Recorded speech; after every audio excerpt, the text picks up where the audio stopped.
Bagi sebahagian yang sedang diuji oleh Allah Subhanahu wa taala, mungkin dengan kekurangan, baik kekurangan fisik, kekurangan kesehatan, kekurangan harta.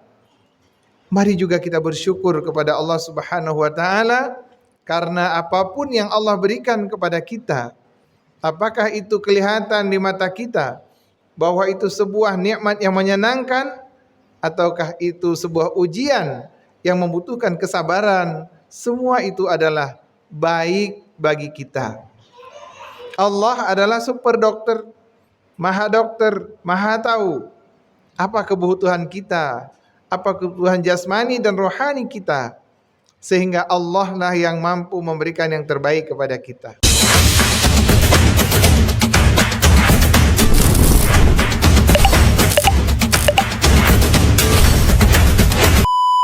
Alhamdulillah,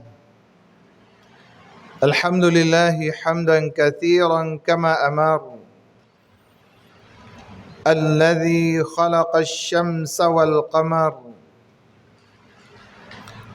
yukawwirun nahara 'ala al-lail wa yukawwirul laila 'ala an-nahar. Asyhadu an la ilaha illallah wahdahu la syarika lah wa asyhadu anna Muhammadan 'abduhu wa rasuluhu la nabiyya ba'dah. Allahumma fassalli wa sallim ala hadzal nabiyyil karim wa ala alihi wa sahbihi ajma'in. Amma ba'du, fa ya ibadallah, usikum wa iyaya bittaqwallah, faqad fazal muttaqun. Qala Allah subhanahu wa ta'ala fil Qur'anil Karim, a'udzu billahi minasy syaithanir rajim. Khudh min amwalihim sadaqatan tutahhiruhum wa tuzakkihim biha wa sallu alaihim innas salataka sakanun lahum wallahu sami'un alim. Wa qala aidan wa aqimus salah wa atuz zakah warka'u ma'ar raki'in. Sadaqallahul azim. Sedang jamaah Jumat yang dirahmati Allah Subhanahu wa ta'ala, izinkan khatib pada kesempatan pertama kita memuji Allah Subhanahu wa ta'ala seraya mensyukuri setiap tetes nikmat yang Allah berikan kepada kita. Betapa damainya kehidupan kita, betapa berbahagianya ketika kita bisa bangun menatap hari, bisa menatap matahari pagi, menghirup segarnya udara yang Allah sediakan. Betapa jantung kita masih berdetak normal, kesehatan kita masih seperti sedia kala. Mari kita mensyukuri segala nikmat ini. Begitu juga bagi sebahagian yang sedang diuji oleh Allah Subhanahu wa taala, mungkin dengan kekurangan, baik kekurangan fisik, kekurangan kesehatan, kekurangan harta. Mari juga kita bersyukur kepada Allah Subhanahu wa taala karena apapun yang Allah berikan kepada kita, apakah itu kelihatan di mata kita bahwa itu sebuah nikmat yang menyenangkan, ataukah itu sebuah ujian yang membutuhkan kesabaran, semua itu adalah baik bagi kita. Allah adalah super dokter, maha tahu apa kebutuhan kita, apa kebutuhan jasmani dan rohani kita, sehingga Allah lah yang mampu memberikan yang terbaik kepada kita. Jadi kadang kita kalau lagi banyak duit, perasaan kita nih, oh Allah sayang sama saya. Kalau lagi kurang duit, oh Allah kok begitu sama saya. Nah itu kalau bukan disikapi dengan iman, maka orang selalu protes. Padahal yang dibuat Allah itu semua baik buat kita. Sakit pun itu baik buat kita. Makanya orang yang beriman itu, kata Nabi, alangkah ajaibnya seorang yang beriman. Kenapa? karena diberi dia kebahagiaan, diberi dia kekayaan, maka dia akan bersyukur. Itu baik buat dia. Diberi cobaan yang berat, diberi rasa sakit, dikurangi hartanya, dia akan bersabar. Sabar itu juga sangat baik buat orang beriman tersebut. Kenapa? Karena sabar, kalau diniatkan sabar karena Allah, maka setiap nafas yang dilepaskan itu akan dicatat oleh Allah Subhanahu wa taala sebagai amal bagi kita semua. Sudah jemaah yang mulia, berikut kita bersalawat kepada Rasulullah sallallahu alaihi wasallam. Atas tuntunan Rasul, hari ini kita semua mendapatkan petunjuk yang jelas untuk hidup bahagia dan juga jalan untuk hidup di akhirat kelak. Sementara kehidupan akhirat ini tidak ada satupun yang tahu kecuali Allah dan Rasulnya. Sidang jamaah yang mulia, hari ini khatib mengangkat tema yang membuka sedikit wawasan kita, yaitu zakat dan wakaf, pilar pengembangan ekonomi umat di Aceh. Kenapa khatib mengangkat persoalan ini? Hadirin, sejarah telah membuktikan bahwa sejak masa Rasulullah sampai dengan kekhalifahan setelah itu telah membuktikan bagaimana dikdayanya pemberdayaan zakat dan wakaf. Tetapi hari ini seakan-akan tenggelam lagi. Karena itu pada kesempatan yang singkat ini, mari kita lihat beberapa sejarah, beberapa cerita terkait dengan kegemilangan pemberdayaan zakat dan wakaf. Jadi khutbah hari ini sifatnya tidak aplikatif, tetapi sifatnya membuka wawasan kita. Khatib bermaksud mengajak kita semua nanti kembali untuk membaca sejarah, kembali semua kita untuk mengetahui bagaimana konsep Islam atau ekonomi Islam yang terkait dengan zakat dan wakaf ini, bagaimana bisa memberdayakan, bisa memakmurkan kehidupan umat dalam sebuah negara. Minimal kita di Aceh ini dalam sebuah provinsi, dan secara Indonesia kita dalam sebuah negara.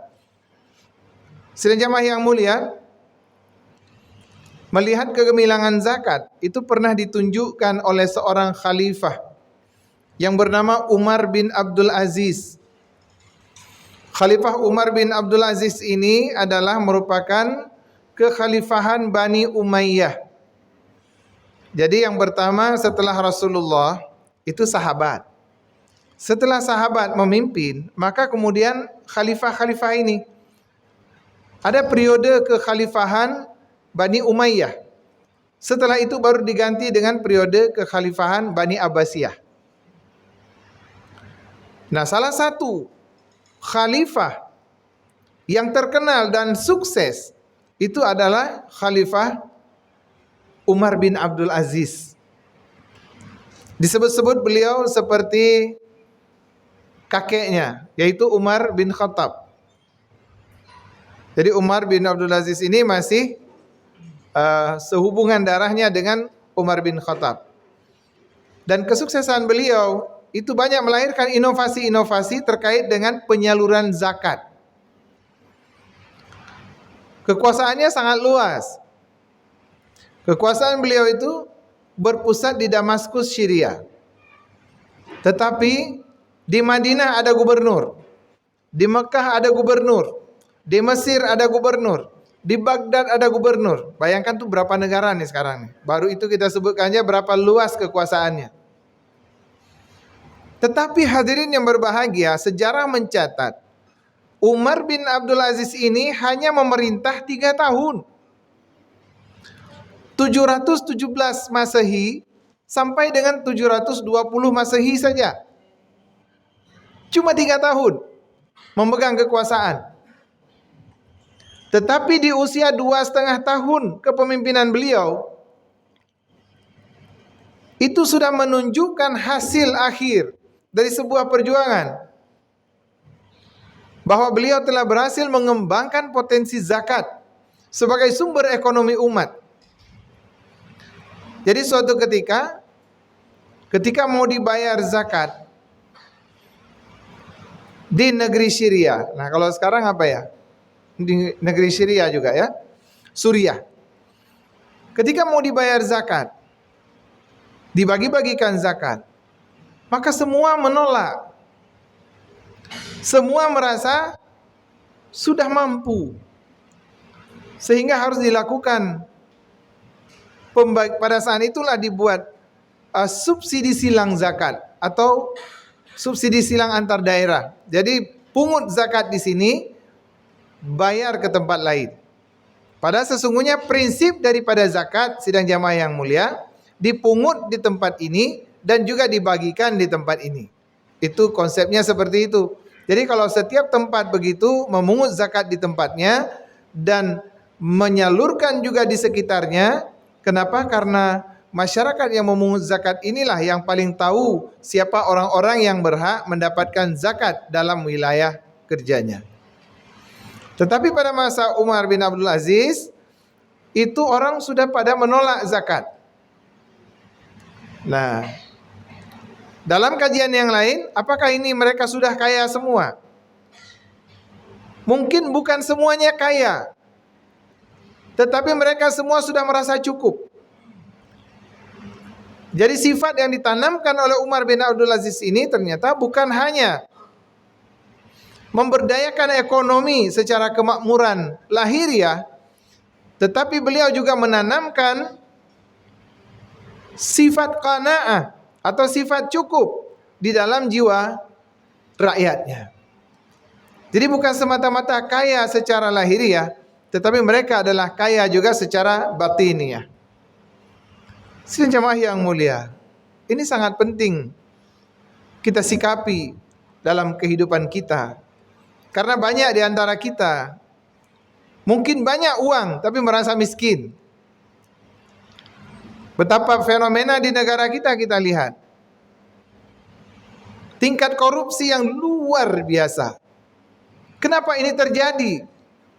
Pasti karena orang-orang kaya yang merasa tidak cukup. Orang kaya yang merasa miskin. Pejabat negara yang merasa miskin. Kalau dia tidak merasa miskin, kenapa dia mengambil bukan haknya?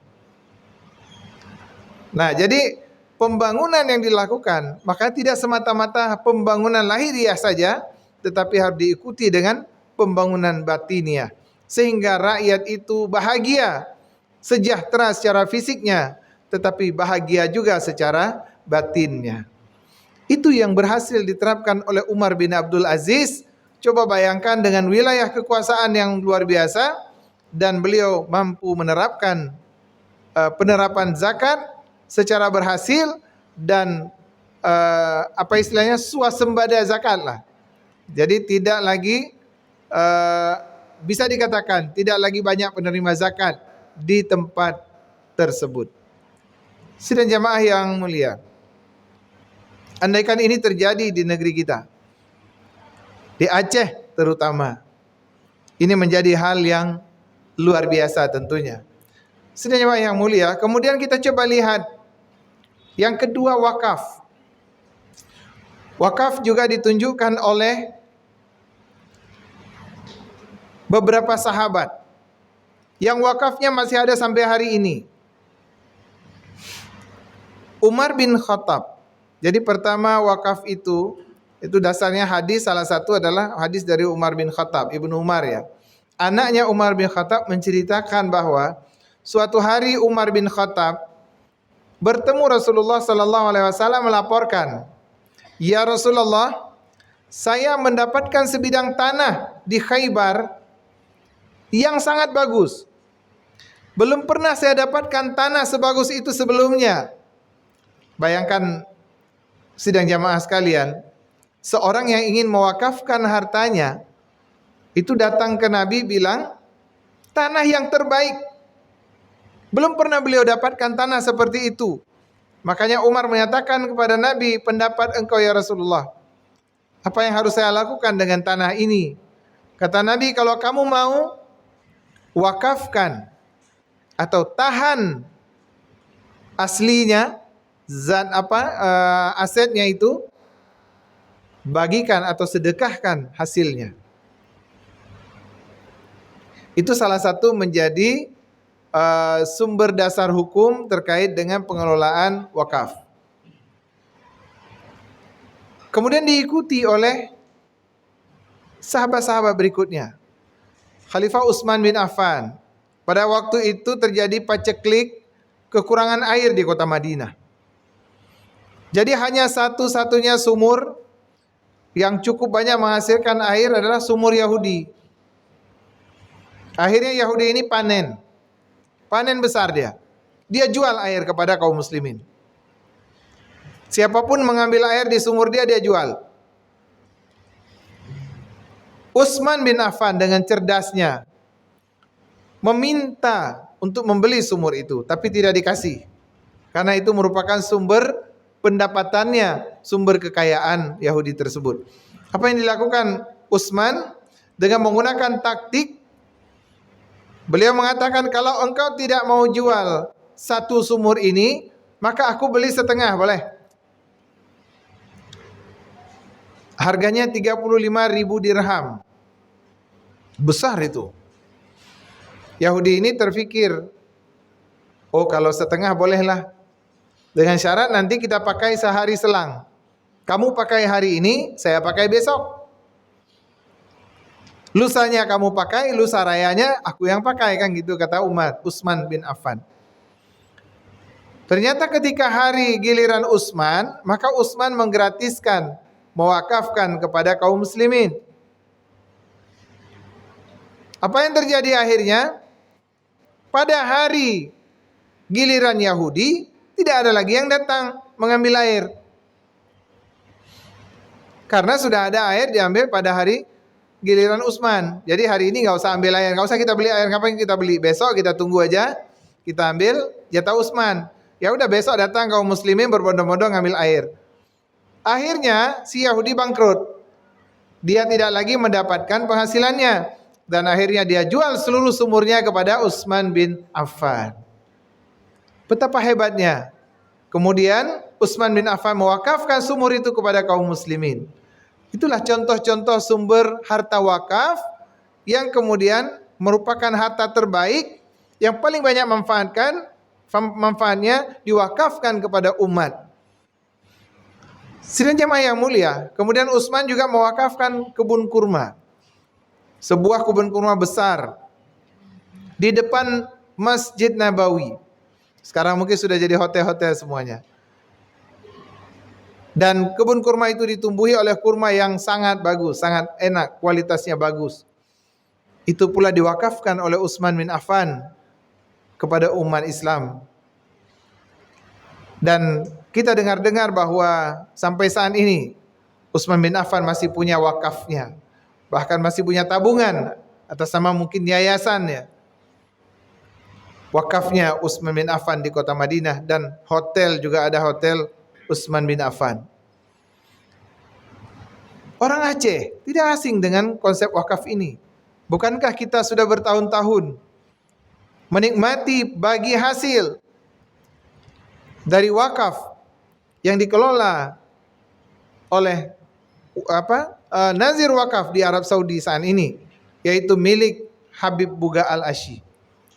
Kakek siapa yang sekarang sanggup memberikan jajan kepada cucunya yang berhaji 5 sampai 6 juta seorang per orang, yang menerima sampai ribuan orang, sampai 20 miliar lebih kurang 1 tahun masing-masing orang Aceh mendapatkan haknya, mendapatkan nikmat dari pengelolaan wakaf oleh Habib Buga Al-Asy ini. Sidang jamaah yang mulia, orang-orang dulu telah menunjukkan keberhasilan dengan menggunakan sarana zakat dan wakaf untuk pengembangan ekonomi umat. Makanya hari ini kita berada di negeri syariat. Negeri kita ini diberkahi oleh Allah Subhanahu wa taala dengan diberikan modal. Yang pertama apa? Kanun syariat Islam. Itu modal buat kita. Yang kedua, kita memiliki baitul mal. Baitul mal sumber dayanya cukup besar sekarang ini. Bahkan belum habis. Sumbernya bisa dibagi-bagikan kepada yang berhak. Karena menyangkut dengan beberapa regulasi. Kemudian tradisi wakaf yang kita sebutkan tadi, itu sudah mengakar di dalam jiwa umat Islam Aceh. Dan ekosistem syariah yang sangat mendukung di Aceh, tentu kita juga akan bisa melirik untuk menjadikan zakat dan wakaf sebagai sumber untuk kita bisa mensejahterakan masyarakat kita. Sidang jamaah yang mulia, itulah tujuan khatib menyampaikan sebuah wawasan ini kepada kita semua. Semoga kita tergerak untuk melihat kembali bagaimana sejarah ini lebih dalam lagi. Karena tidak mungkin bercerita zakat dan wakaf dalam waktu 15 menit harus selesai semuanya. Tapi khatib mencoba membuka bahwa inilah realita tuntunan Allah dan Rasul yang telah diturunkan kepada kita, yang saat ini belum maksimal kita lakukan. Karena itu hadirin yang berbahagia, semoga ceramah singkat ini atau khutbah singkat ini memberikan inspirasi buat kita semua untuk membaca kembali sejarah, dan mudah-mudahan kita semua nanti akan menjadi pendukung kepada pemerintah untuk mengelola wakaf dan zakat secara adil, secara bijaksana. Semoga negeri kita menjadi negeri sebagaimana yang dipimpin oleh Umar bin Abdul Aziz. Tidak ada lagi orang miskin yang mampu menerima, yang mau menerima zakat, dan Aceh bisa mensubsidi daerah lain dengan zakatnya. Amin ya rabbal alamin.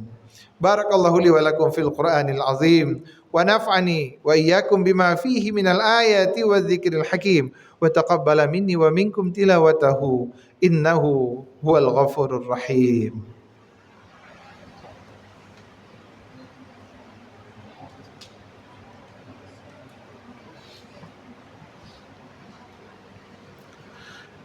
Alhamdulillah, alhamdulillah nahmaduhu wa nasta'inuhu wa nastaghfiruh wa na'udzu billahi min shururi anfusina wa min sayyiati a'malina.